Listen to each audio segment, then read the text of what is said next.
فرمایا پہلا طبقہ میری امت کا جو جنت میں جائے گا، اور یہ پہلا طبقہ وہ ہوگا، یاد رکھ لیں، ابھی قیامت کے دن امتوں کا حساب و کتاب بھی شروع نہیں ہوا ہوگا، حساب و کتاب بعد میں شروع ہوگا۔ اس کے شروع ہونے سے پہلے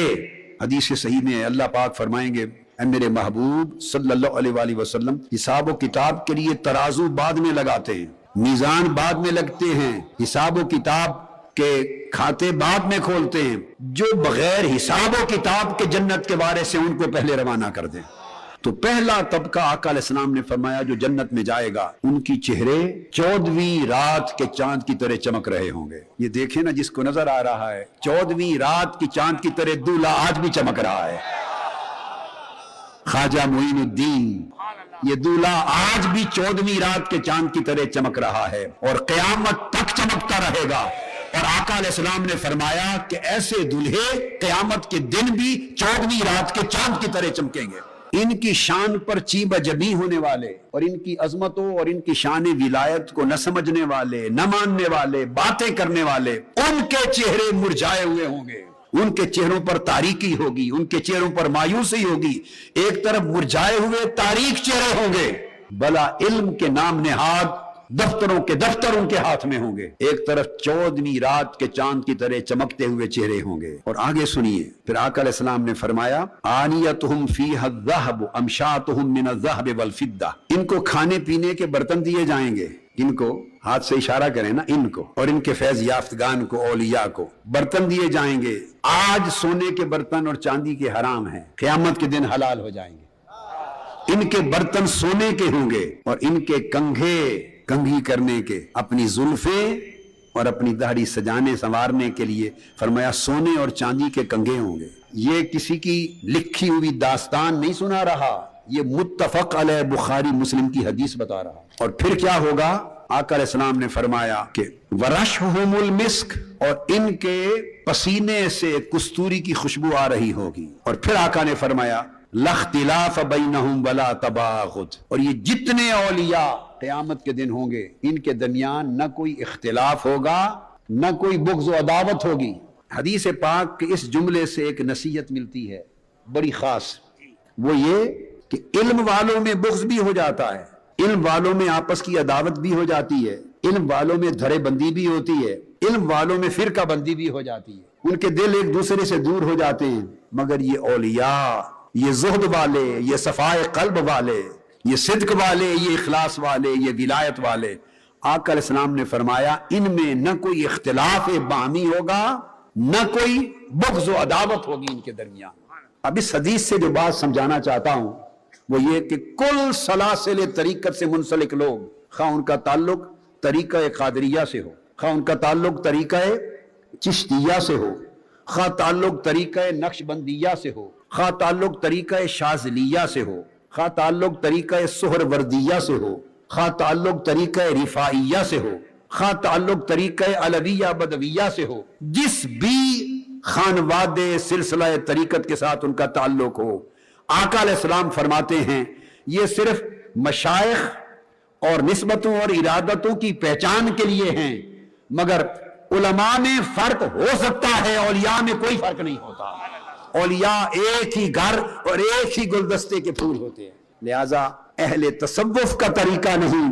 کہ وہ چشتیت، قادریت، نقشبندیت، سہروردیت اور شاذلیت کی بنیاد پہ آپس میں کوئی تفرقہ اور آپس میں کوئی تباغض بنائیں۔ آپ اہل سلسلہ، اہل تصوف، اولیاء صوفیاء کے ماننے والے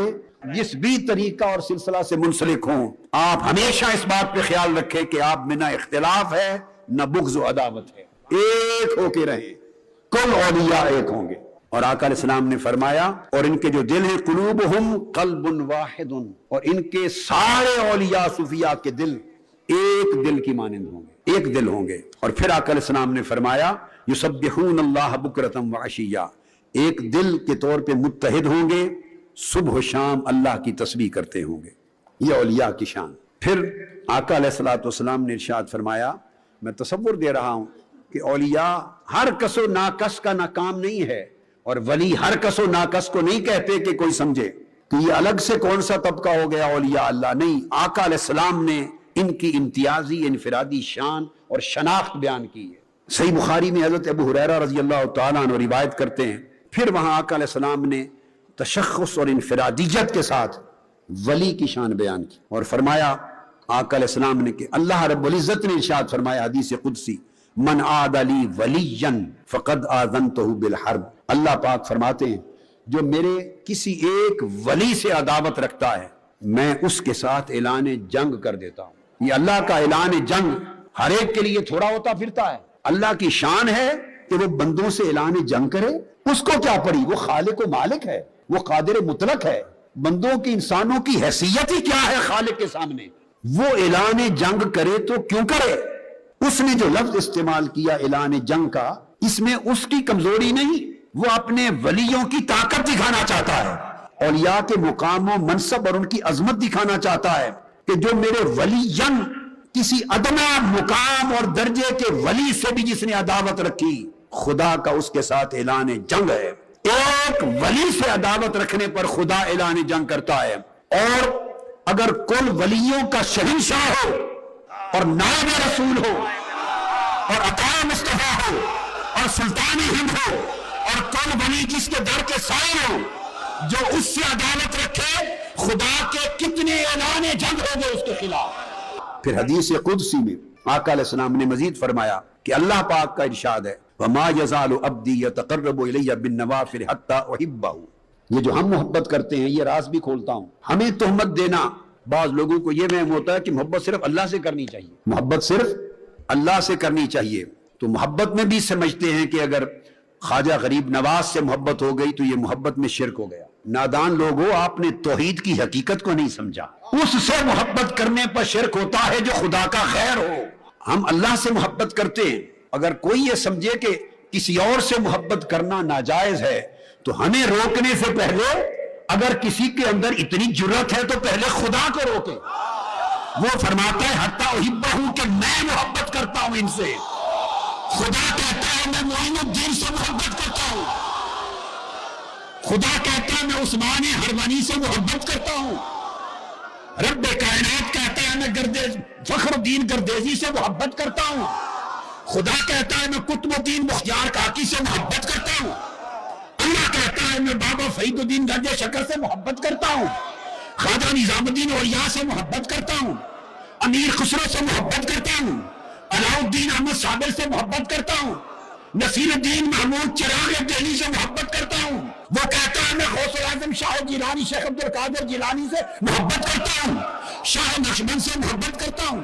شیخ سہروردی سے محبت کرتا ہوں، ابو الحسن شاذلی سے محبت کرتا ہوں۔ خدا کہتا ہے حتیٰ احبہ، پہلے میں محبت کرتا ہوں۔ ارے ہم محبت کریں تو شرک ہو جائے، اگر خدا ان سے محبت کرے تو کیا کہا گئے؟